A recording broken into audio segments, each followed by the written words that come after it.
everyone is overdoing so much. This is why they're losing so much.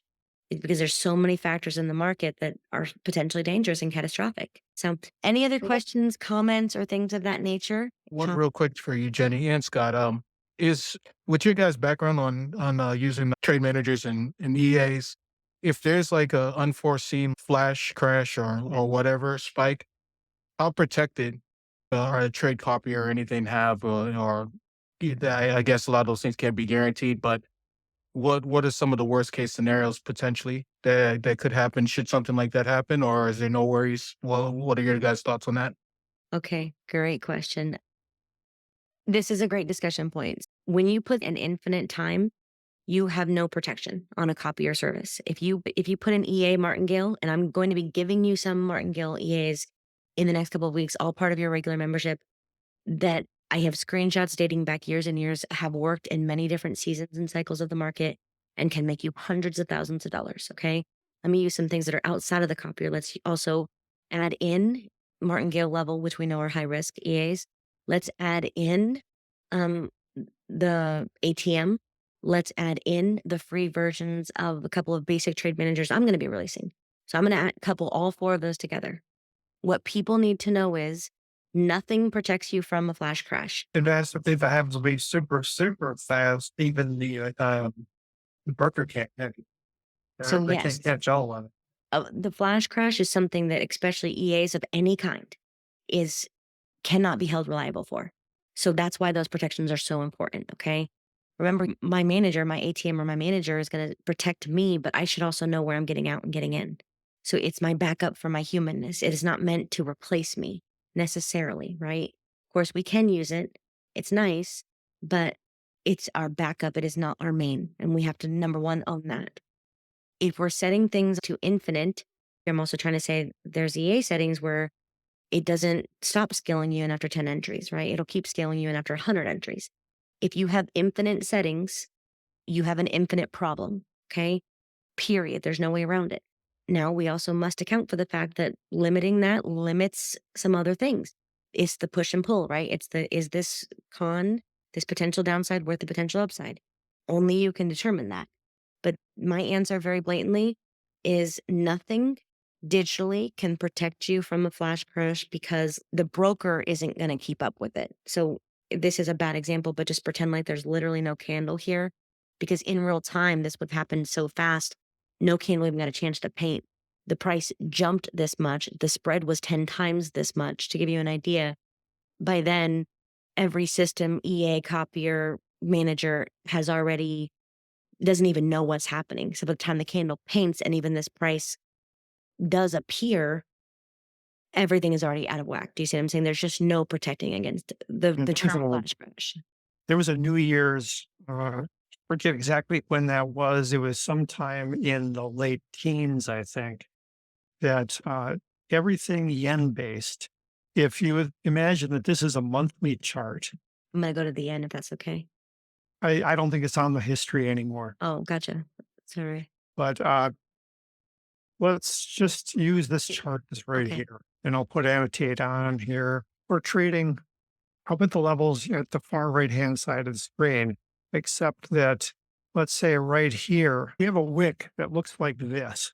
Now, what happens here, first of all, that happened within just a few seconds. You look at a minute chart, it was still a wick like that. Price made that kind of excursion, and there's just no coming back from it. It turned out that it was due to Apple. There was something to do with Apple that it caused a yen-based excursion. It was like a news announcement. Absolutely huge impact on one currency. And the market regained its senses. What happens is that you have a bunch of algos that are trading something. Once you get to a certain level, they start piling on. And it happens faster than any human can deal with it. Yeah, eventually it turned around, but let's say you're running ATM and you think you're smarter than the market, so you're going to have a hidden stop loss. And Oh, so that's your cool. stop loss is sitting here. And ATM is checking once a tick or once even per, if you're using the CPU saver, it's doing once per second, maybe. And in that second, it already did that big excursion. So ATM might not even see it. In which case, either the broker notices that price is way down here and you've blown your account, and they just close out your account on you with no dollars in it or negative if you're extremely unlucky. Or if you have a broker stop loss, if that's a broker stop loss, what happens is that when price goes through that stop loss level, it triggers a market order that may not get filled until down there. Those are two different scenarios. Does everybody understand that before he continues? But both ended them closing it here. And before he continues, remember, even if you message your broker and there was a flash crash like this, they're not liable for that.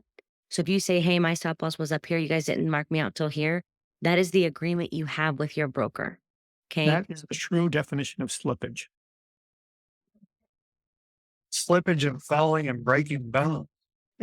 Well, it's just saying that, when a market order is triggered, it's not guaranteed to be at the price. It's a market order. So you're in line to get filled. And so as price is breaking lower, all kinds of stop orders are getting triggered. And also what does it, all those orders are getting triggered, it also bogs down. I don't know if it does on these. I used to do BitMEX years ago. It will bog down the server to where your display and everything actually froze. So you couldn't do anything. I was going to say there's so many parts of it. So Breaker mentioned the small, this happening tiny. Remember, NFP is not, flash crash is huge, but this kind of stuff happens often in the little days. So I think that the slippage is what knocked me out on that German 30 trade I posted the other day, testing those new settings. The spread must have opened because even with the spread doubling it, doing the math, I was still pretty far away in terms of where my stop loss was. Like it just opened up. This is the slippage. Okay. It's a lot. NFP, it's going to happen at session crossover. It's going to happen with big news. Flash crash is obviously the most extreme of it all. But we need the settings to go back to the original question that Jonathan asked. You need settings that are going to allow for some room, period. If you want martingale systems, managers, copiers to work for you, you got to give it some room. You got to let it breathe. And it's not always an easy breath because there are risks with the breath. And no, it's not going to be exact, okay? There's always going to be variance. But through an EA, through a copier, through a martingale, through a manager, there's always variance. The settings I'm using right now on ATM are amazing. I'm kind of in love with them. They're much tighter stop loss, by the way. But with that tighter stop loss, there's variance that doesn't add up. There was a guy in the group who mentioned the dots not being exact, right? But there's variance. There's always that's going to exist. So back to the original question, there's nothing in place. You can use something like the equity manager that will stop you out. But if it's a flash crash specifically, even the equity manager or EA or no manager is going to be able to catch this. Now, as it comes, normal price action, normal it price could all action. work. If it's fast normal price action, which there is such a thing, probably what Barrico was caught by during news, that's not quite a flash crash. It's just a big move on news that can zigzag around until it finds stability. What I really recommend is if you're running ATM, I'm giving you the option of having hidden stop loss, but I do not recommend it. I agree with him 100%. Because if your platform freezes up, your broker stop loss is still in place. It may not protect you with the exit manager, or, your trailing stop might not trigger up, but your original stop loss is still in place. Hey, actually, Scott, keep that on there. Let's talk about that hidden stop. I'm going to add to your annotate, and you can fact check me here. But if you have a hidden stop loss here, right, and then the decoy one, I'm going to use the That's decoy. a decoy stop loss. It's a little bit different. That I know, Yep. but let's talk about the decoy stop loss, and your hidden one is, let's just say it's tighter, right? Mm-hmm. When member Scott mentioned the line that there is to close all these orders, you're going to get filled once the flash crash or the system catches up in that extra fast move. Instead of you being in line up here, you're going to be in line down here. And so the decoy is a little bit different. The hidden is a little bit different. But just know when you're using stuff like that hidden in the decoy, your line place is much lower. You're lower in line to get that filled and fixed. Unless it all happens with in one server cycle. It just depends because the difference between one tick and the next could be all the way at the bottom, in which case everybody's in line in a semi-random. Fair. And that goes into the definition of flash crash versus fast news. And but Jonathan, to your point, there's no protection. There's just none. And that's what's dangerous about this market. So the stock market has breaks and stuff. We don't have any breaks. There's just no breaks. If you're actively in the market and something like this happens, I mean, in theory, if you're not over, here's the next thing. If you took a 1% trade on this and it goes crazy, fine, maybe you lost 5 or 10%, but you didn't blow your account. Okay. But if you're martingaling in this or if you're doing whatever and this happens, right, you're done. If you've got a copy your account with 12 trades running and they all happen to be on the wrong side, you're done. If you've got an EA with lots of different pairs running, you're done. But if you're trading really low risk, 0.25%, 0.5%, you'll likely survive this. It'll be a crappy week. This will be a losing month for sure. I mean, unless you really just bang it out, making it up, but you'll survive it, which goes back to the main point of the main point of the main point. Everyone is overdoing so much. This is why they're losing so much. It's because there's so many factors in the market that are potentially dangerous and catastrophic. Perfect. Yeah, that answers everything. But that's I guess sort of the closest workaround to your last point, Jenny, is sort of that if you are using anything in that sort, just sort of managing it, or even if you have a position that you're in a little bit long term, that's going to take a few days, weeks, or whatever to play out. As long as the risk factor max loss is not, your whole entire account, then that's probably the only sort of, I guess, buffer you can give yourself to preventing from any sort of black swan or flash crash to not going belly up and blowing your account.